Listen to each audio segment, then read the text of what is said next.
Hey everybody, today I'm going to talk a little bit about Ferrari, where a little drawing I'm doing here of a Ferrari F430. Pretty cool car. But Ferrari itself, some makes of car evoke a sense of speed and beauty, and Ferrari definitely defines that thought. This particular car is an F430 that's a friend of mine's car actually, and it's dressed to the nines in Crown Rally livery. Well, Crown Rally is a group of guys that get together to raise money for a charity, and they it's mostly supercars, but there's some other cars there. There's muscle cars and other things that run this run too, and they do a couple of different ones every year, I believe. You can go and see them on crownrally.com and see more about them. This one here was set up for the summer of 2020 rally, which left from Colorado with a group of supercars and stuff, like I said, and they made a run to Las Vegas was the ending point via Utah and the Salt Flats. They ran on the Salt Flats. I believe they stopped at a few tracks on the way down there, and this is definitely something on my bucket list I want to do. I've been on some other rallies and things like that, but I've never been one like this, and maybe when I get my 72 Cutlass done and it's all set up and big motor, big power, and big handling, I'll be able to run around with these guys a little bit. I'm sure they'll all run circles around me and my car, but I'm going to give it a shot, and at least I can say that I built my car myself. So that's definitely on the bucket list. I grew up in Boston, and I should say Westwood, Massachusetts, just outside of Boston, a little bit southwest.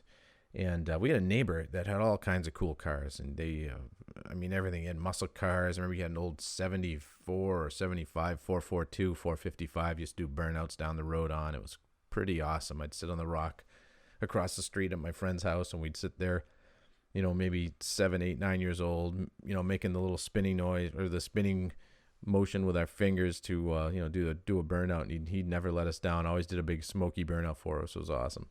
So anyway, they had a bunch of cars, muscle cars.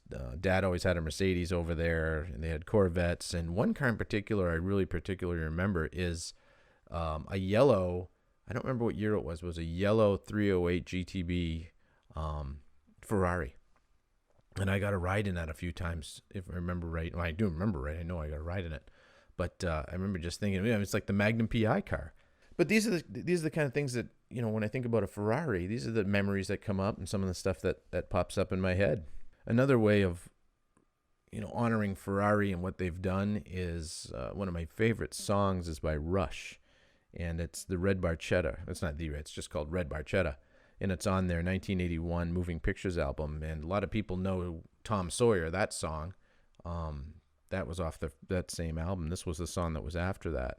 And it was a song about, it was supposed to be kind of portrayed out in the future when the government had banned cars and they couldn't drive cars. And this kid would go visit his uncle out in the country, and they'd uncover this car that the uncle's been keeping well, and they'd go take it and race it around, and they'd get into races and things like that. Well, that car, the Red Barchetta, was a Ferrari from the 50s. So that's kind of telling the story of Ferrari, but how does that affect my artwork? Well, while I'm drawing these cars, I really try to capture the look and the feel, of course, of the car, but also the provenance of the car is the true goal. I mean, you really want it to you want this drawing to encompass what the car is. Whether it's a Ferrari or a Plymouth, my job is to capture that moment in time that is important to the car's owner. So, a portrait from me is as much of a part of me as it is part of the car. Let me put it this way: when I draw it, I want to put as much thought and meaning and time and effort and blood, sweat, and tears into this piece of art as you have done with this car, because I know it's important to you. And this is a moment in time, and this is something that you have worked on, and you deserve to have it captured in a way that honors it. And I know that sounds funny. So if you're a non-car person listening to this, you're like, this guy's crazy. But if you've got a Ferrari, a Berlinetta, or a Boxer, or a Testarossa sitting there, you remember that. This makes sense to you. One of the other cars I saw, I remember when I was in college in the 80s, and I saw my first, late 80s, saw my first Testarossa, and it was at Lake of the Isles down by, there's a group of lakes in Minneapolis, Minnesota, where I went to college, and we'd go cruising around there all the time. I was in my old Cutlass, my buddies in Chevelle, and we're just all of a sudden this Aurora, this V12 comes running around, and it's a Testarossa. It was super cool. I mean, it was, you look at that and it kind of, you think, okay, I need to have one of those. I better get my life together. But again, these are the things that I want to capture in artwork.